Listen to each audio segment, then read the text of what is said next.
"Now, Tick-Tock," said Dorothy, "the first thing to be done is to find a way for us to escape from these rocks. The Wheelers are down below, you know, and threaten to kill us." "There is no reason to be afraid of the Wheelers," said Tick-Tock, the words coming more slowly than before. "Why not?" she asked. "Because they are He gave a sort of gurgle and stopped short, waving his hands frantically until suddenly he became motionless, with one arm in the air and the other held stiffly before him, with all the copper fingers of the hand spread out like a fan. "Dear me," said Dorothy in a frightened tone. "What can the matter be?" "He's run down, I suppose," said the hen calmly. "You couldn't have wound him up very tight." "I didn't know how much to wind him," replied the girl, "but I'll try to do better next time." She ran around the copper man to take the key from the peg at the back of his neck, but it was not there. "It's gone," cried Dorothy in dismay. "What's gone?" asked Billina. "The key." "It probably fell off when he made that low bow to you," returned the hen. "Look around and see if you cannot find it again." Dorothy looked, and the hen helped her, and by the girl discovered the clock key, which had fallen into a crack of the rock. At once she wound up Tick-Tock's voice, taking care to give the key as many turns as it would go around. She found this quite a task, as you may imagine if you've ever tried to wind a clock. But the machine man's first words were to assure Dorothy that he would now run for at least 24 hours. "You did not wind me much at first," he calmly said, "and I told you that long story about King Evoldo, so it is no wonder that I ran down." She next rewound the action clockwork, and then Billina advised her to carry the key to Tick-Tock in her pocket so it would not get lost again. "And now," said Dorothy, when all this was accomplished, "tell me what you were going to say about the Wheelers." "Why, they are nothing to be frightened at," said the machine. "They try to make folks believe that they are very terrible, but as a matter of fact, the Wheelers are harmless enough to anyone that dares to fight them. They might try to hurt a little girl like you, perhaps, because they are very mischievous. But if I had a club, they would run away as soon as they saw me." "Haven't you a club?" asked Dorothy. "No," said Tick-Tock. "And you won't find such a thing among these rocks either," declared the yellow hen. "Then what shall we do?" asked the girl. "Wind up my think works tightly, and I will try to think of some other plan," said Tick-Tock. So Dorothy rewound his thought machinery, and while he was thinking, she decided to eat her dinner. Billina was already pecking away at the cracks in the rocks to find something to eat, so Dorothy sat down and opened her dinner pail. In the cover, she found a small tank that was full of very nice lemonade. It was covered by a cup, which might also, when removed, be used to drink the lemonade from. Within the pail were 3 slices of turkey, 2 slices of cold tongue, some lobster salad, 4 slices of bread and butter, a small custard pie, an orange, and 9 large strawberries, and some nuts and raisins. Singularly enough, the nuts in this dinner pail grew already cracked, so that Dorothy had no trouble in picking out their meats to eat. She spread the feast upon the rock beside her and began her dinner, first offering some of it to Tick-Tock, who declined because, as he said, he was merely a machine. Afterwards, she offered to share with Billina, but the hen murmured something about dead things and said she preferred her bugs and ants. "Do the lunchbox trees and the dinner pail trees belong to the Wheelers?" the child asked Tick-Tock while engaged in eating her meal. "Of course not," he answered. "They belong to the royal family of F, only of course there is no royal family just now because King Evoldo jumped into the sea and his wife and 10 children have been transformed by the Nome King, so there is no one to rule the land of F that I can think of.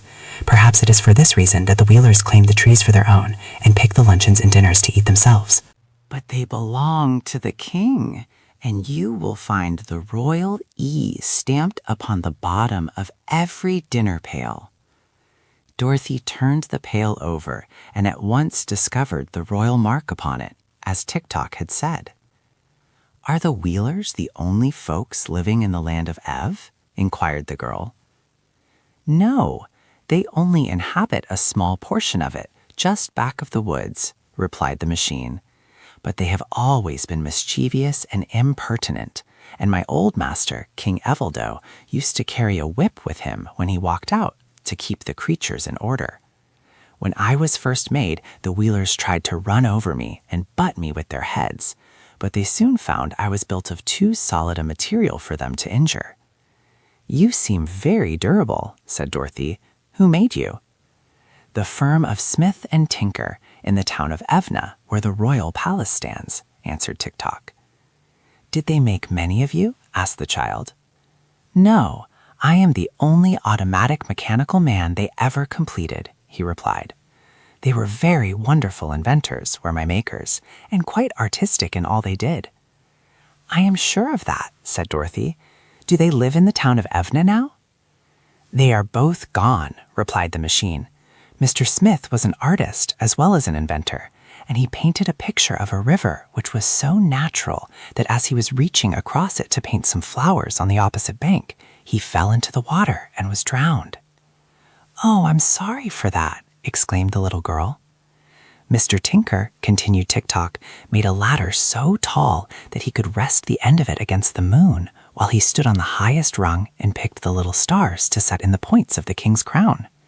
But when he got to the moon, Mr. Tinker found it such a lovely place that he decided to live there, so he pulled up the ladder after him, and we have never seen him since. He must have been a great loss to this country, said Dorothy, who was by this time eating her custard pie. He was, acknowledged Tick-Tock. Also, he is a great loss to me, for if I should get out of order, I do not know of anyone able to repair me, because I am so complicated. You have no idea how full of machinery I am. I can imagine it, said Dorothy readily. And now, continued the machine, I must stop talking and begin thinking again of a way to escape from this rock. So he turned halfway around in order to think without being disturbed. The best thinker I ever knew, said Dorothy to the yellow hen, was a scarecrow. Nonsense, snapped Billina. It is true, declared Dorothy. I met him in the land of Oz, and he traveled with me to the city of the great Wizard of Oz, so as to fit some brains, for his head was only stuffed with straw. But it seemed to me that he thought just as well before he got his brains as he did afterward. Do you expect me to believe all that rubbish about the land of Oz? Inquired Billina, who seemed a little cross, perhaps because bugs were scarce. What rubbish? Asked the child, who was now finishing her nuts and raisins. Why, your impossible stories about animals that can talk, and a Tin Woodman who is alive, and a scarecrow who can think. They are all there, said Dorothy, for I have seen them. I don't believe it, cried the hen with a toss of her head. That's 'cause you're so ignorant, replied the girl, who was a little offended at her friend Billina's speech. In the land of Oz, remarked Tick-Tock, turning toward them, anything is possible, for it is a wonderful fairy country. There, Billina, what did I say? Cried Dorothy, and then she turned to the machine and asked in an eager tone, Do you know the land of Oz, Tick-Tock? No, but I have heard about it, said the Copper Man, for it is only separated from this land of Ev by a broad desert. Dorothy clapped her hands together delightedly. I'm glad of that, she exclaimed. It makes me quite happy to be so near my old friends. The scarecrow I told you of, Billina, is the king of the land of Oz. Pardon me, he is not the king now, said Tick-Tock. He was when I left there, declared Dorothy. I know, said Tick-Tock, but there was a revolution in the land of Oz, and the scarecrow was deposed by a soldier woman named General Ginger. And then Ginger was deposed by a little girl named Ozma, who was the rightful heir to the throne, and now rules the land under the title of Ozma of Oz. That is news to me, said Dorothy thoughtfully, but I suppose lots of things have happened since I left the land of Oz. I wonder what has become of the Scarecrow and of the Tin Woodman and the Cowardly Lion, and I wonder who this girl Ozma is, for I never heard of her before. But Tick-Tock did not reply to this. He had turned around again to resume his thinking. Dorothy packed the rest of the food back into the pail so as not to be wasteful of good things, and the yellow hen forgot her dignity far enough to pick up all of the scattered crumbs, which she ate rather greedily, although she had so lately pretended to despise the things that Dorothy preferred as food. By this time, Tick-Tock approached them with his stiff bow. Be kind enough to follow me, he said, and I will lead you away from here to the town of Evna, where you will be more comfortable, and also I will protect you from the Wheelers. All right, answered Dorothy promptly. I'm ready.